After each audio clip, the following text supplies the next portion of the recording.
é Verônica. Hoje eu vou falar um pouquinho para vocês sobre reprodução de bactérias. Tá? Basicamente, elas se reproduzem por bipartição, o que significa que uma bactéria vai originar duas, tá? Com o mesmo material genético que ela tem. Então, são dois clones. Qual o problema de você ter clones no meio? Se houver alguma mudança, as chances desses clones sobreviverem são pequenas, elas são menores, porque elas não têm nenhuma variabilidade genética. Então, existem alguns mecanismos que as bactérias desenvolveram, que elas fazem para conseguir essa variabilidade genética. É importante você perceber que esses mecanismos de recombinação, eles não são a reprodução, eles são formas de recombinação, são coisas diferentes, tá bom? Então vamos lá, são três basicamente. O primeiro é transformação. Na transformação, a bactéria pega do meio um DNA que lá se encontra e coloca esse DNA dentro do DNA dela. Então, olha, tem um DNA transformante aqui. Esse DNA pode ser proveniente de outras bactérias mortas, por exemplo, tá? A bactéria coloca esse DNA dentro dela, ela absorve esse DNA e ela insere o DNA transformante no DNA dela. Tudo bem? Então tá, essa é a primeira possibilidade. A segunda é a conjugação. Então, na conjugação, são necessárias duas bactérias, tá? Necessariamente, uma dessas bactérias tem um fator F positivo. Esse fator F, ele é um elemento que a gente encontra no plasmídio, tá? O plasmídio, ele é um pequeno fragmento do DNA da bactéria. Ele é haploide também, então no caso é só essa bolinha aqui do meio, tá? E é ele o responsável por esse tipo de recombinação. Como isso acontece? Duas bactérias se aproximam, tá? Necessariamente uma F positiva e outra F negativa, o que significa que ela não tem o plasmídio aqui, tá? E é feita uma conexão entre elas. Essa conexão ela é chamada de pilissexual, tá? E ela é promovida pela informação que é encontrada dentro desse plasmídio F positivo, tá bom?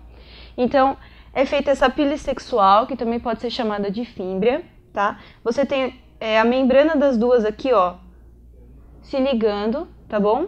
E a partir dessa membrana, desse espaço entre elas, vai ter a passagem do plasmídio, tá? Como esse plasmídio vai passar? Ele vai passar inteiro? Não.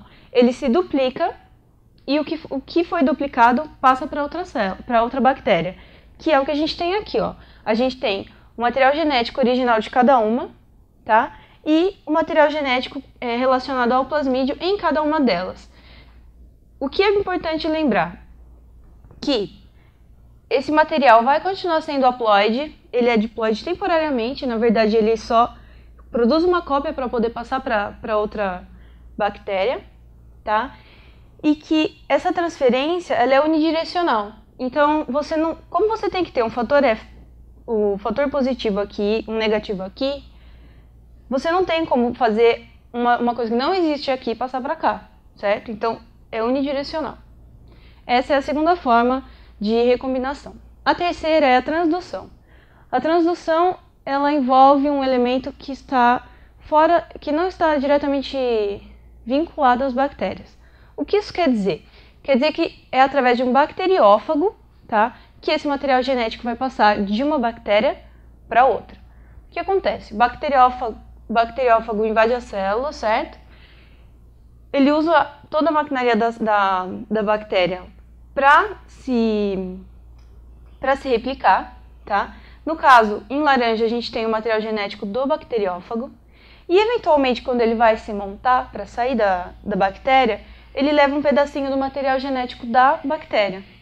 Quando ele for infectar uma outra bactéria, ele vai colocar nela um material genético que não é dele, o material genético da célula que ele infectou antes, tá? Da bactéria que ele infectou antes. O que isso significa?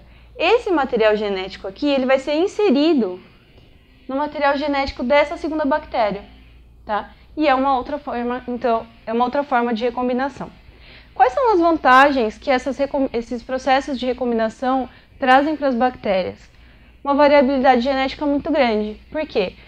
A reprodução delas é muito rápida, existe uma chance muito grande de acontecer mutações, tá? E quanto maior a variabilidade genética no material, no cromossomo delas, no DNA, maiores as chances delas sobreviverem em situações e lugares inóspitos. Elas têm um material uma informação que de repente facilita a sobrevivência. Bom, no geral é isso. Até a próxima!